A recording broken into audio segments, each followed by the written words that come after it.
253 সমান্তৰ প্ৰগতিটোৰ শেষ ফালৰ পৰা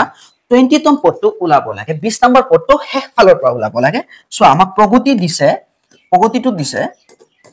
AP2 হল আমাৰ AP2 হল 3813 dot 253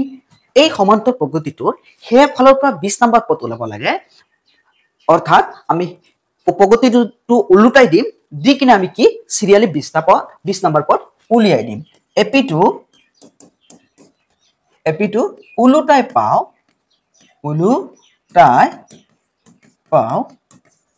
সো এতিয়া আমি যদি উলুটাই দিও 253 আগত আহি যাব এতিয়া তোমালোকে নিশ্চয় জানা যে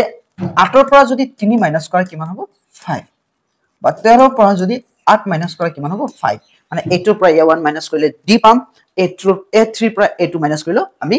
d পাম গতিকে সেই d টো হল 5 এতিয়া 253 পৰা আমি যদি 5 মাইনাস কৰো 248 ইয়াৰ পৰা যদি 5 মাইনাস কৰো সো 253 পৰা 5 মাইনাস কৰিলে 248 পাইছো আকৌ যদি 5 মাইনাস কৰো আমি 5 মাইনাস কৰিছো 248 পাইছো আকৌ 5 মাইনাস কৰিলে 243 পাম 243 ডট ডট ডট তাৰ পিছত 13 8 আৰু কি পাম 3 এতিয়া আমাৰ AP2 উলুটাই পাই গলো আমি এতিয়া সিৰিয়ালি আমি ইয়াৰ পৰা 20 নম্বৰ পদ A20 আমি উলিয়াই দিম সো ইয়াত A ৰ মান আমাৰ 253 D ৰ মান আমি কিমান পালো 248 253 দ্বিতীয় পদৰ পৰা প্ৰথম পদ মাইনাস কৰিলে আমি কি পাম -5 এতিয়া সোয়া যেহেতু এটো ডাঙৰ আছে 13 ৰ পৰা 8 গলে কিমান থাকিব -5 4 পৰা 4 গলে 0 2 পৰা 2 গলে 0 এতিয়া আমি A20 ওলাম আমাক A20 ওলাব দিছে হেফালৰ পৰা 20 নম্বৰ পদ এতিয়া সোয়া A plus n minus 1 মানে ইয়াত n হ'ব 20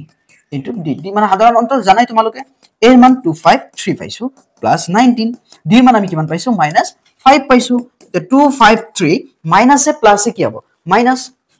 5 9 গুণ 45 ৰ 45 ৰ 5 হাতত থাকিল 4 5 1 গুণ 5 আৰু 4 কিমান 9 এতিয়া মাইনাস কৰাচোন 13 ৰ পৰা সোয়া 3 ৰ পৰা তো 5 না যায় 13 এক যোগ কৰা 13 13 ৰ পৰা 5 গলে কিমান থাকে 8 থাকে থাকিল ইয়াত কিমান 4 4 ৰ পৰা তো 9 না যায় এক ধাৰ কৰা 14 ৰ পৰা 9 গলে কিমান থাকে 14 ৰ পৰা যদি তোমাৰ 9 যায় কিমান থাকে 5 ইয়াতে হল 1 গটিকে আমাৰ A20 ৰ মান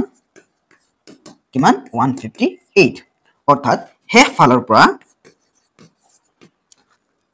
শেষৰ পৰা 20তম পদ হল কিমান 158